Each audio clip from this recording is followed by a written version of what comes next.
রবিবার জেনারেল পঞ্চায়েত ইলেকশনে 2024-এ ইডিবি কাস্টিং হচ্ছে 10টা থেকে শুরু হয়ে ইডিবি কাস্টিংয়ে পুনর্নির্ধারিত ডুকলি পঞ্চায়েত সমিতি হলে মোট ভোটার আছে 222 জন। এর মধ্যে কিছু ডুকলি ব্লকের ছিল এবং কিছু অন্য ব্লকেরও ভোটার ছিল।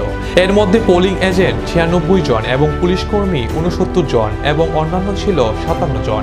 এই পর্যন্ত 17 জন ভোটার ভোট দিয়েছে। ভোট গ্রহণ চলবে বিকেল 4টা পর্যন্ত। ডুকলি জেলায় আওতার ছিল 5টি জেলা পরিষদের ইলেকশন সিট। সেই দিক থেকে দুটি পঞ্চায়েত বিনা প্রতিদ্বন্দ্বিতায় বিজয়ী হয়েছে এবং 3টি পঞ্চায়েতে ভোট হচ্ছে, যেমন ত্রিপুরা জেলা পরিষদ 13, পশ্চিম ত্রিপুরা জেলা পরিষদ 15 এবং পশ্চিম ত্রিপুরা জেলা পরিষদ 17। তার সাথে কাঞ্চনমালার 4টি গ্রাম পঞ্চায়েতে সিটের ভোট গ্রহণও চলছে। আজকে আমাদের এই জেনারেল পঞ্চায়েত ইলেকশন 2024 এর আজকে প্রথমে ইডিবি কাস্টিং হচ্ছে। আমাদের 10টার থেকে শুরু হয়েছে ইডিবি কাস্টিং আমাদের পূর্ব নির্ধারিত ডুকলি পঞ্চায়েত সমিতি হলে।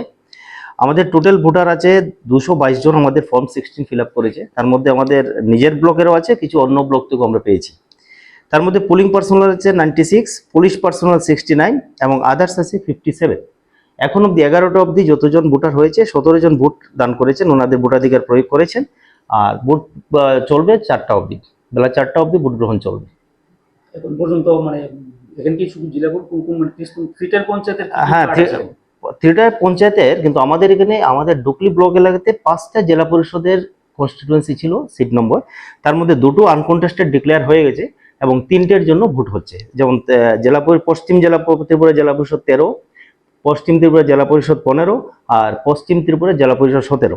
এই 3টা জেলা পরিষদ কনস্টিটিউয়েন্সি আর আমাদের কাঞ্চনমালার 4টা গ্রাম পঞ্চায়েত সিটের এখানে ভোট গ্রহণ চলছে। গ্রাম পঞ্চায়েত আমাদের 23টা গ্রাম পঞ্চায়েত। 23টা গ্রাম পঞ্চায়েতের টোটাল ছিল 277 সিট। তার মধ্যে একটা ভ্যাকান্ট, কোনো প্রার্থী জমা পড়েনি। আর 4টাতে ভোট হচ্ছে, বাকিগুলি সব আনকন্টেস্টেড। আর পঞ্চায়েত সমিতি আনকন্টেস্টেড। আমাদের 15টা পঞ্চায়েত সমিতি সবই আনকন্টেস্টেড। Thank you.